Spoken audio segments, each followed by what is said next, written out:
Bismillahirrahmanirrahim. Assalamu alaikum. Welcome to Newsroom. I'm your host, Omar Khalid. But today is the 16th of March 2023, and these are the stories that we will be discussing in detail during the course of the show. We'll begin with the glorious 50 years of the Senate of Pakistan. Today was an auspicious day in the Senate as well, where a very extravagant ceremony was held in which different ambassadors were present, in which old and new senators were also present, in which envoys of Turkey, China, Russia spoke in connection with this 50th anniversary of the Senate as well.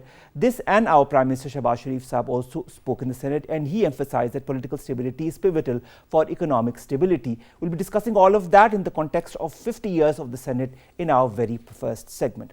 Our second story, ladies and gentlemen, concerns the military spending that is happening in India, being now the third country after the US and China, which is the highest military spender. It's proposed 5.94 trillion rupees in defense spending for the year 2023-2024. How much of an imbalance does that create as far as this gain of military prowess is concerned in the region? We'll be discussing different aspects of that in our second segment. And finally, we'll be talking about Saudi Arabia that says it could start making investments in Iran very quickly after they have agreed to restore diplomatic ties thanks to the intervention by the People's Republic of China. The Saudi Finance Minister has said this on Wednesday, despite the sweeping US sanctions against Tehran. We'll have to see how this bodes forward. Nevertheless, a very positive development as well. Let's come to our first story, and that concerns 50 years of the Senate of Pakistan. On this very day in 1973, the Senate was established. More in the following report. The Golden Jubilee festivities of the Senate, the upper house of parliament, are celebrated with patriotic zeal as Pakistan marks a significant milestone in its parliamentary history. The occasion is important to highlight the achievement made by Senate over the past 5 decades and also to reflect on its rich history, since the Senate has played a central role in the advancement of Pakistan during the last 50 years. Chairman Senate Mohammad Sadiq Sanjrani inaugurated a special commemorative session and welcomed all the provincial and national leaders, former and current senators, along with other guests to the memorable gathering. In his address, Chairman Senate Sadiq Sanjrani reflected that Senate of Pakistan has an important role in legislation and promotion of national cohesion. The Senate of Pakistan stands tall as an effective institutional mechanism to maintain unity and solidarity of the Federation and provides equal representation to provinces and guards their interests. The upper house also made significant headway as a deliberative chamber with a great and diverse experience, contributing to the quality of legislation. The gathering of national and provincial leadership to attend the Golden Jubilee celebration shows the much cherished unity of all federating units. Pakistan's stability, progress and prosperity hinges on the continuity of the democratic system with stringent and transparent public policy. Now, to discuss the 50 years of Senate, the glorious Golden Jubilee of this very important institution, we've been joined in the studios by Senator Rana Maqbool Ahmad Saab. Senator Saab, thank you very much to have come all the way to the studios. I know the Senate session is still underway, but you made time for our show, so thank you very much for that. 50 years, Golden Jubilee of the Senate of Pakistan. On the 10th of April 1973, that was the day then that the Senate was created. Looking back at it, 50 years down the lane, how important has this institution been for Pakistan? Thank you very much. Me coming over here is just an honor and a privilege to me. You asked me to come over to such a enlightened forum and an enlightened personality like Thank you. Sir. Yes, it's a great addition to the political and democratic history of Pakistan. Number one, due to its nature of being an instrument of equal representation, the level of annoyance of the smaller provinces has mitigated and been reduced to a large extent. Previously, they used to complain that they have less population than the other provinces. Hence, they don't have that voice which they can raise in the parliament. In the upper house, which is also called a house of federation, there is a principle of equal representation which is being practiced. If there are 25 senators from Punjab, which is the largest province, there are 25 representatives, the senators from Balochistan as well.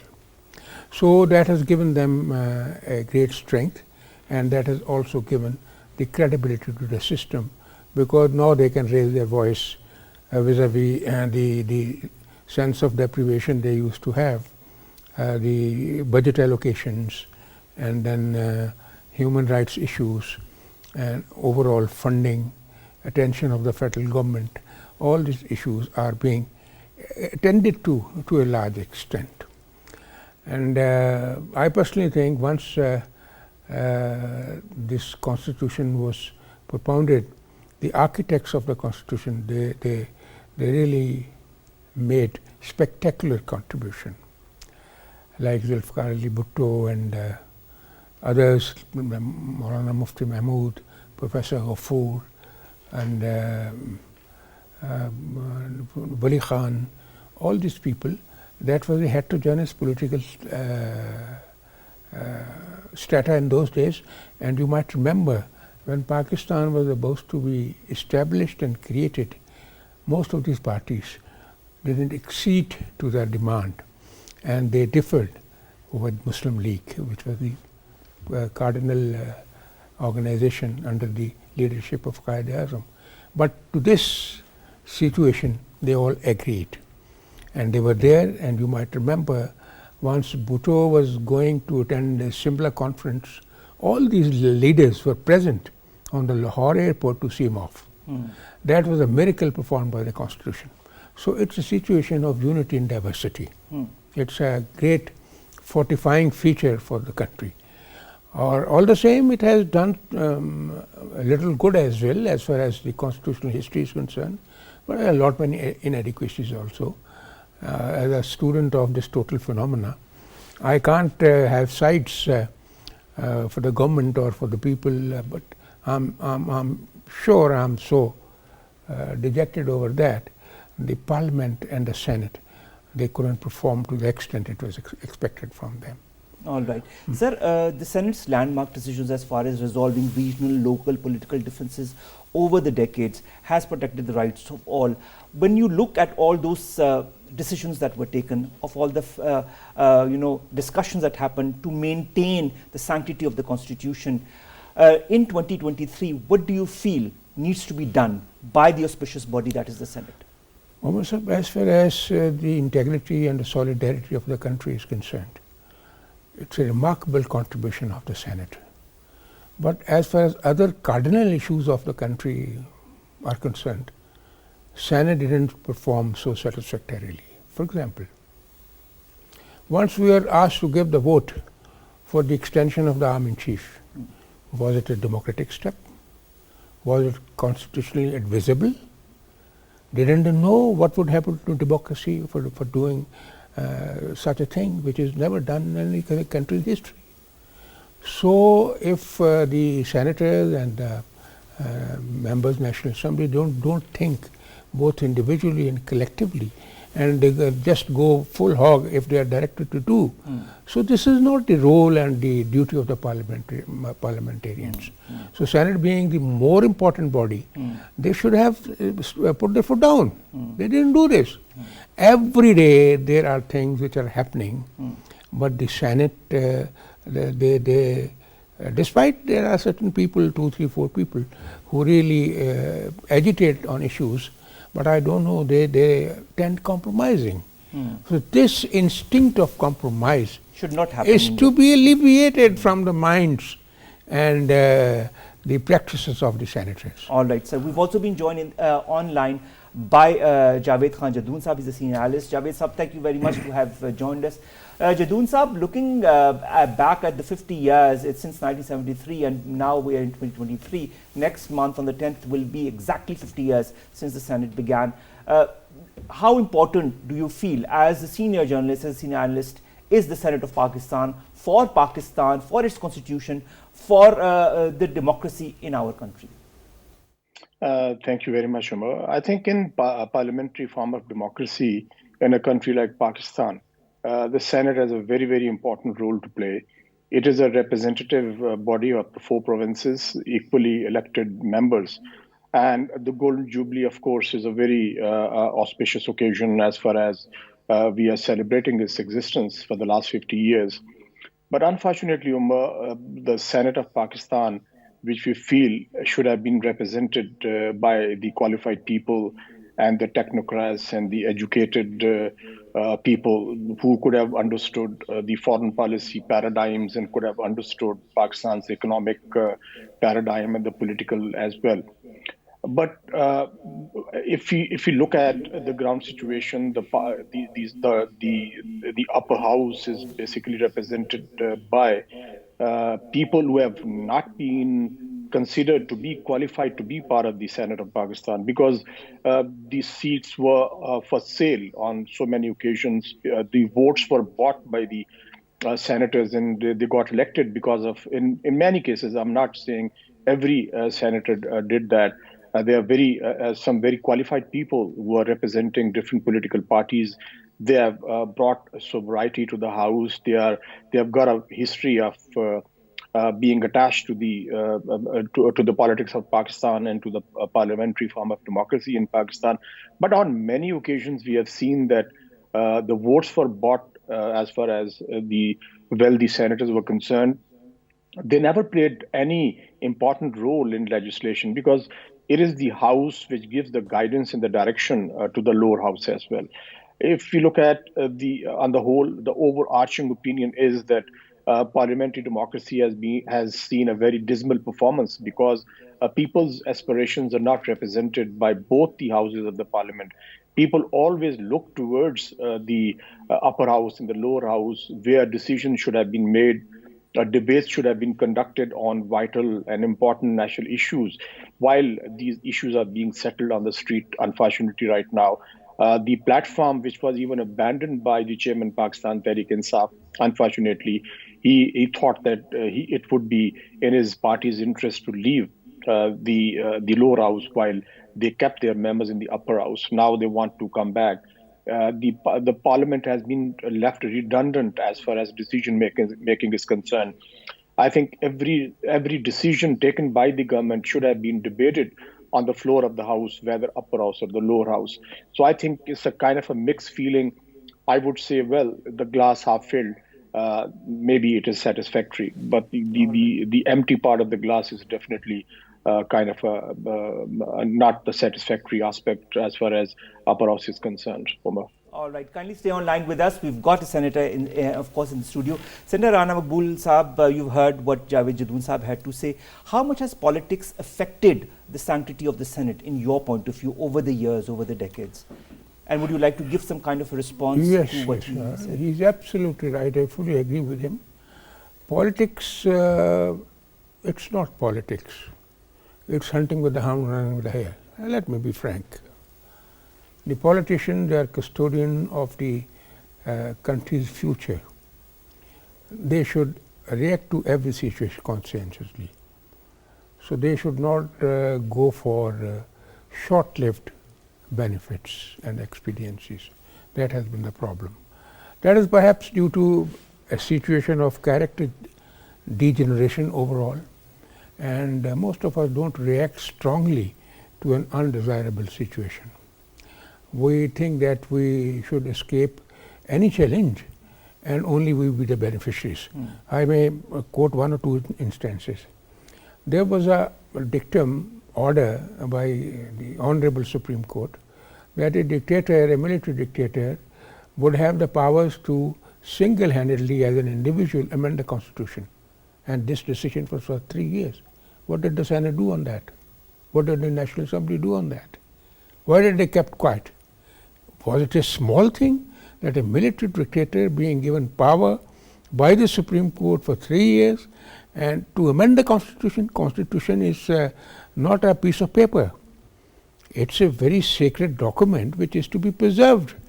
Its sanctity is to be preserved by all means, at all costs. But the House, both the houses, they kept quiet.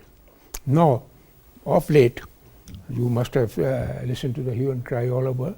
There was an interpretation of 63A, and this is the aftermath of this total commotion of that judgment, 3 versus 2. It may that once the Constitution is being rewritten, the House should stand up together and try to address the situation. The Constitution has been reframed in a way. So all these things, they destroy For example, there was a Senate when Zulfikar Ali Bhutto was executed by the Supreme Court. Everybody cried it's a judicial murder. What did the Senate and the Supreme do? Why didn't they go for the amendment vis-a-vis the rules and regulations? For example, we say it's the baby of the Supreme Court. In Supreme Court, you see the situation with all respect and regard. There is so much of divergence. Divergence should be there, but it should not be that level that it jeopardizes the real spirit of justice. You might have seen in 2-3 cases of late. So I suggested, and Lord Mayor today and previously as well, that there should be proper framework. There should not be a level of arbitrary decisions. If at all some decisions or some for cases is taken, that should be taken with collective wisdom. All right. An individual tends erring due to because an individual cannot be equal to the level of a collective wisdom. It's therefore likes and dislikes, they overtake the principles of justice, and hence there's, you might have seen there are a lot, but the country destroyed at the hands of wrong decisions.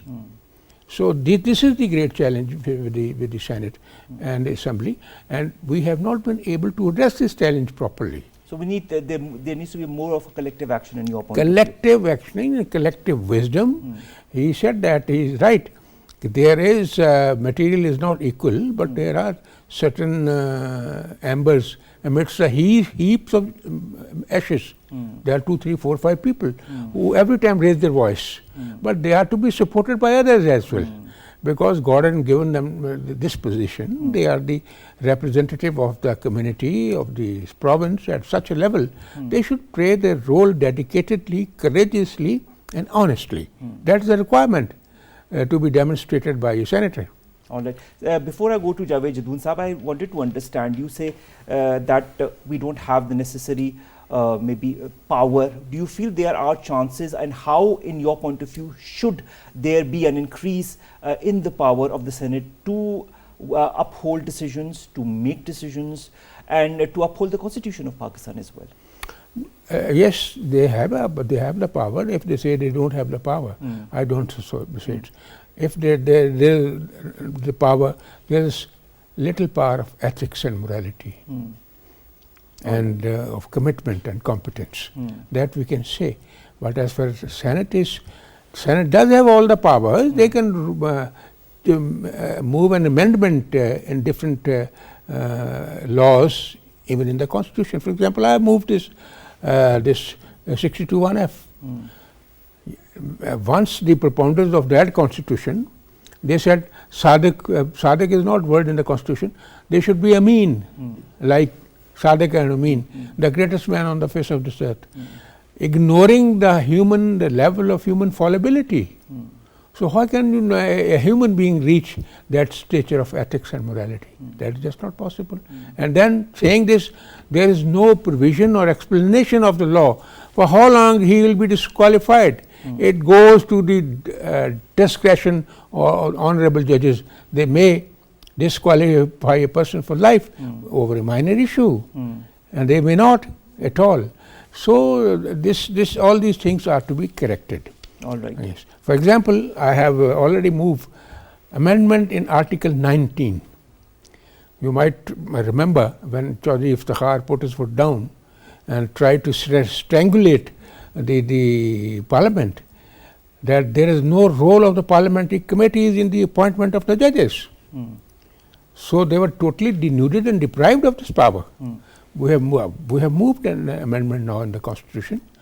So Senate will definitely pass it. We have confidence. But once it trickles down to the National Assembly, still we don't have that 2/3 power with us, because National Assembly is not complete. So once an opportunity arises, that law will be there to be questioned, to be examined, and to be passed or to be defeated by the National Assembly. All right, and that is part of democracy, that is part of the constitutional powers that both the houses have. Javed Jadoon Sahab, coming to you, you must have heard what our Prime Minister Shehbaz Sharif Sahab also said while addressing this auspicious ceremony. Also, Ishaq Dar Sahab said we must acknowledge the visionary leaders who opted for the Constitution of 1973. Let's renew our pledge for a pluralistic and dynamic Pakistan. At the same time, our Prime Minister also highlighted the challenges that Pakistan had, whether it be on the economic front or on the political front. And he said national unity is the need of the hour. How important is the role of the Senate, of the National Assembly, of the politicians that are part of these two houses currently, at least, to help with that? Omar, since you have mentioned the Constitution of 1973 and you talked about Senate playing an important role in legislation and in so many other ways being the upper house, I think it is about time that we need to understand that the elections to the Senate are very flawed ones.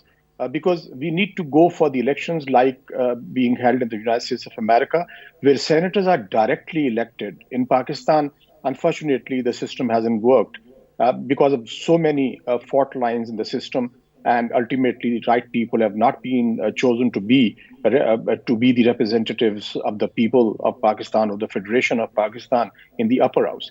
The dynastic politics has also played a very negative role. The leadership of the political parties, the main political parties, including Pakistan Muslim League, Pakistan People's Party, and even to great extent Pakistan Tehreek-e-Insaf, they have not chosen the right people for the upper house. The loyalty has always been the hallmark, and in many cases, as I pointed out at the outset, that the money played an extremely important role in the selection of the candidates for the upper house. Well, if the system doesn't work, we have seen it doesn't work, look at the current political turmoil in the country, and the political parties have not been able to sit on the negotiating table to talk about the issues of the differences, that they can sort them out. In every parliamentary democracy or the presidential democracy, political parties are the main stakeholders. They have got to be responsible for the mess they create, and they should be responsible to sort it out as well. Whoever is in power today could be in opposition tomorrow.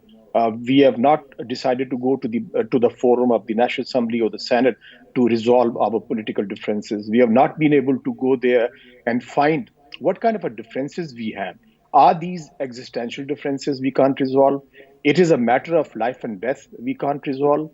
It is the kind of is it a tribal system that we are not being able to sit together on the negotiating table? Even a tribal system, when people murder each other's members of the family, ultimately they sit down and negotiate. But I think in Pakistan, the system is not delivering. And the Senate of Pakistan, of course, being the representative body of the Federation, the kind of people who have been elected to the upper house are not the right ones. So ultimately, I think we need to, even if we have to rewrite the Constitution of Pakistan, we should do that. It is not the 19th century, not the 20th century. We are well into 21st century. If system doesn't work, I think systems are always for the people. The people are not for the system. If system doesn't work, then I think we need to have reforms. We do not have conducted governance reforms, political reforms, judicial reforms, and so many other reforms. Right. So Thank what you very much, what has really happened to Pakistan? Given us your point of view. I think that's very that is as far as we say what the suggestions that you've put in, we've all heard them, and we'll go to our last question to Senator Rana Maqbool Ahmed Saab. Looking at what Javed Khan Jadoon Saab had to say, looking at what you have also said in the past while discussing during this show, what kind of challenges in your point of view lie ahead regarding the democratic progression of the country? I may try to respond as far as Javed Saab is concerned.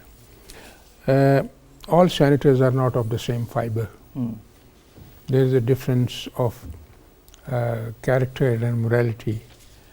Generally, if he says, but there are senators who are men of impeccable integrity, and they are very professional. They are intellectually very lofty.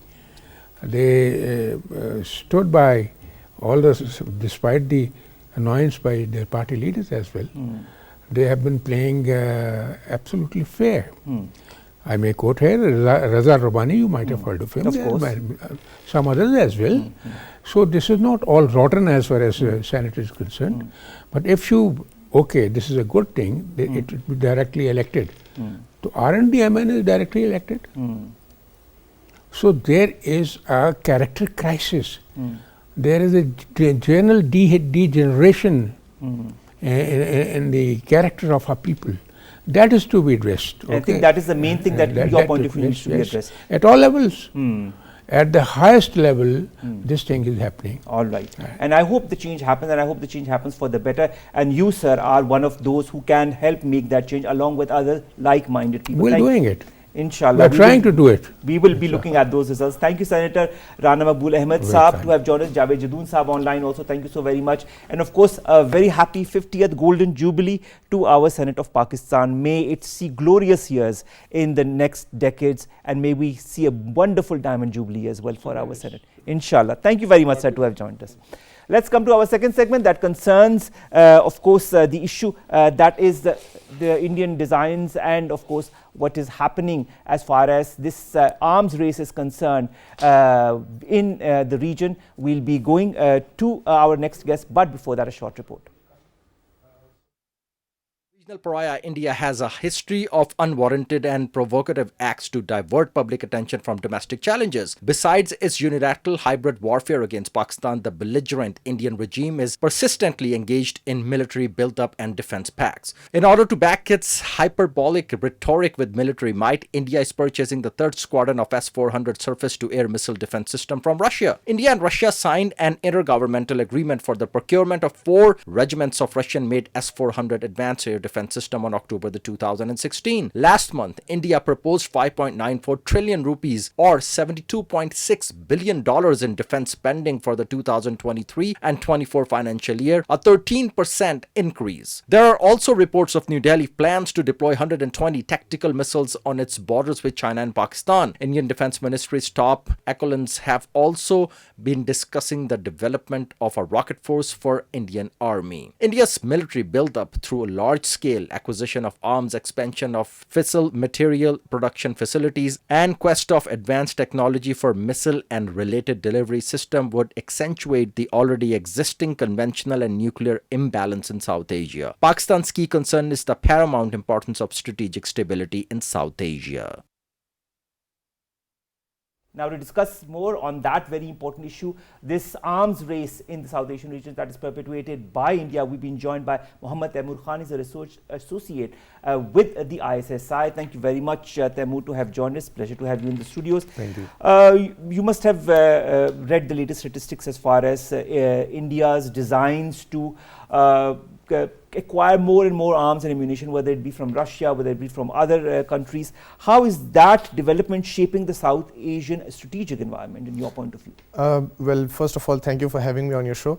And you assessed it very correctly that yes, India's military modernization is going to have massive impact on the strategic stability of South Asia in particular, because in 2019, their defense minister Rajnath Singh announced that India is going to spend $130 billion in the next 10 years on its military modernization, and that includes buying new submarines, new missile systems, new air defense systems, buying new conventional weaponry for its armed forces, and this has created a strategic or a security dilemma for the rest of the neighbors of India, particularly Pakistan and China, which are at loggerheads with the country for the past several decades. Of course. So as things progress in India's military modernization, more and more pressure will be built upon India's neighbors, such as Pakistan and China, and they will be caught in a catch-22 situation. They will have no other way out but to arm themselves in order to deter India from committing any such sort of military misadventures which India did. But doesn't that make the situation quite dangerous?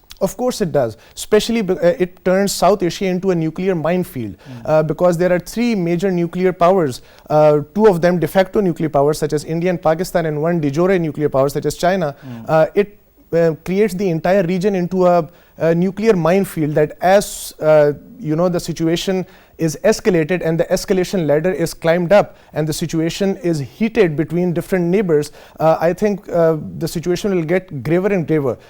And at the heart of all this, strategic quagmire, Kashmir lies at the heart of it. True. And it is a simmering problem which the world or the international community continues to ignore. And I think that if it continues to be ignored like that, the situation is going to get worse, and the situation finally is going to enter into the situation where armed conflict is going to take place between India and any of its neighbors. This armed conflict is not just going to be relegated to the land or to the air. It's also going to go to the space. As far as the developments go, the Indian Defence Ministry has been discussing developments of a rocket force for the Indian Army as well.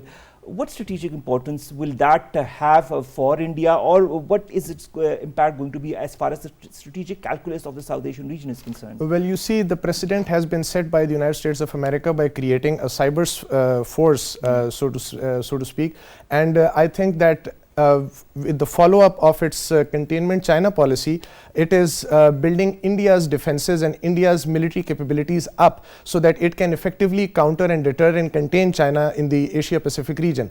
And I think it is in connection with that US strategy that India's cyber program is also being accentuated and being supported by the United States of America with different sort of agreements that have been signed in the past decade, such as BECA, LEMCOA, COMCASA, in which you see satellite imagery and intelligence sharing would take place between the United States of America and India, which would give India the effective intel which it could efficiently use against its adversaries in order to keep an eye on their military deployments and their military arsenals. And then it will again encourage India in creating a situation where it can create sort of a new normal with its neighbors, in which India has a new and a more strengthened role in the region. And I think India is with its own worldview of the expansionist designs that India has, especially under the current regime, the RSS Hindutva supported regime that it currently has. I think its worldview has expanded a lot.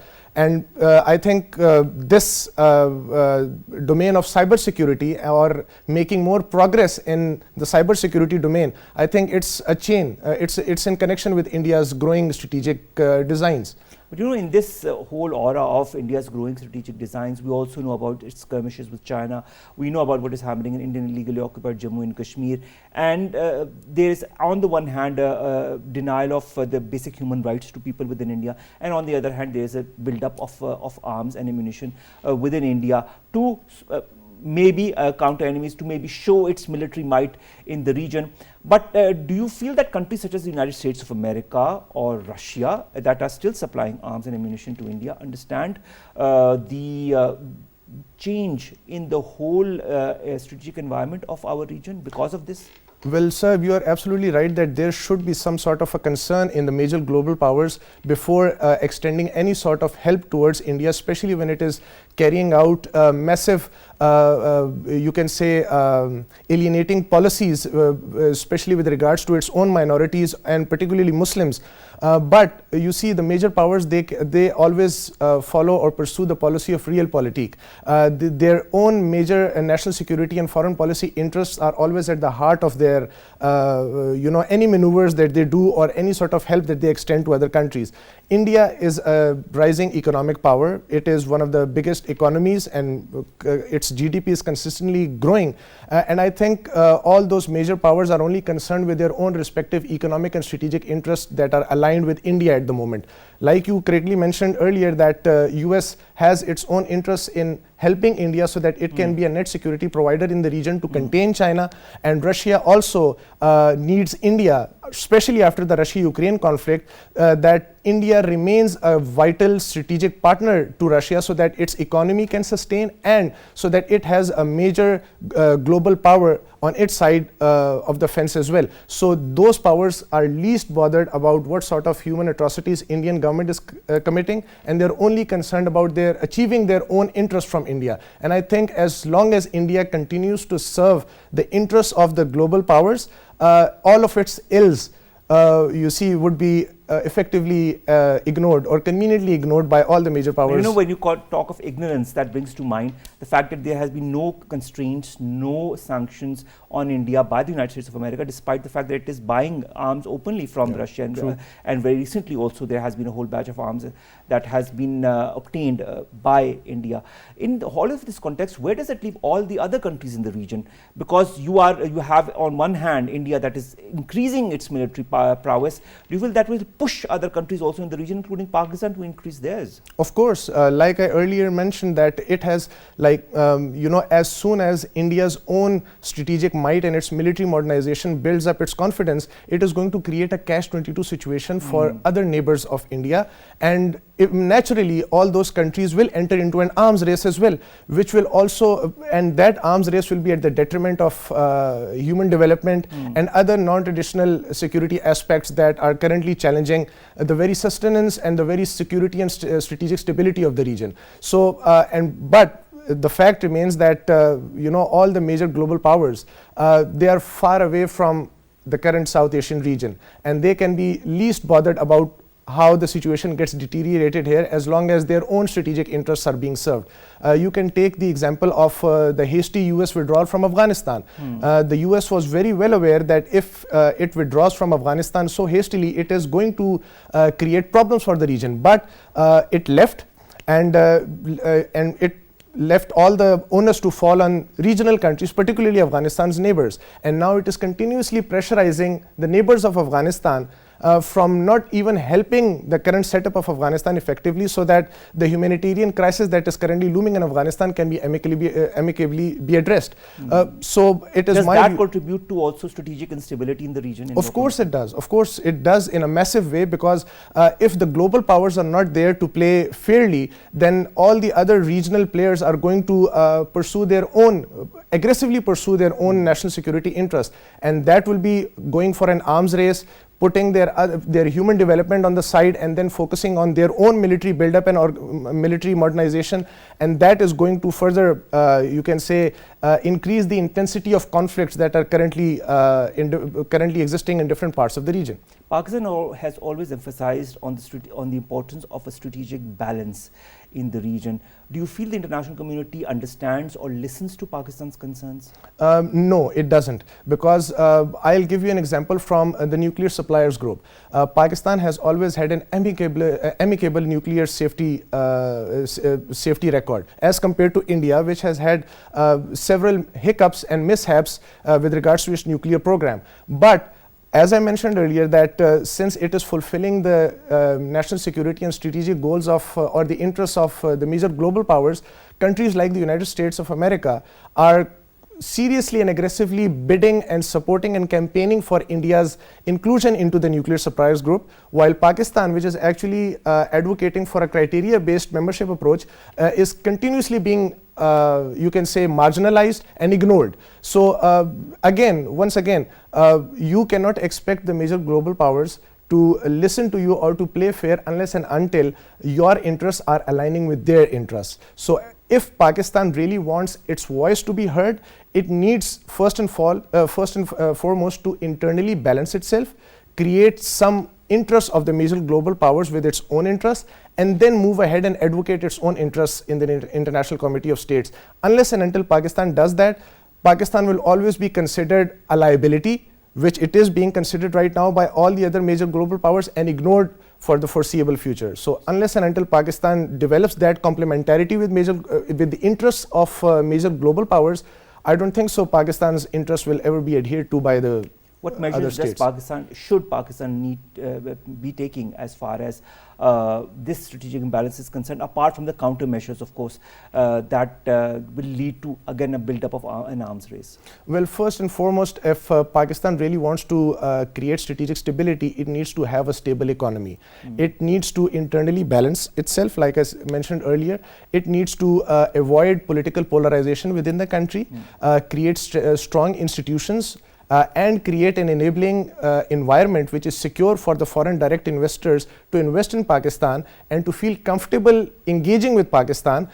So unless and until Pakistan creates, like I mentioned, those complementarities with the regional countries and extra regional powers such as Russia, China and the United States of America, Pakistan will always be going towards that steroids approach of conducting ad hoc policies to address the problem at hand, but not ever be able to, you can say, effectively counter or deter the problems or the challenges that it will be facing several years down the line. So first and foremost, Pakistan need to internally balance itself. It needs to resolve its internal issues before it can effectively engage the world community. Let's talk of global dynamics. This is my last question to you.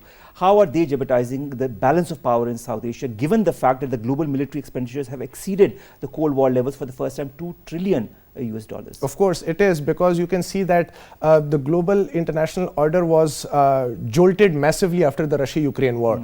Countries that were considered pacifist are again resorting to military buildups, such as Germany and Japan.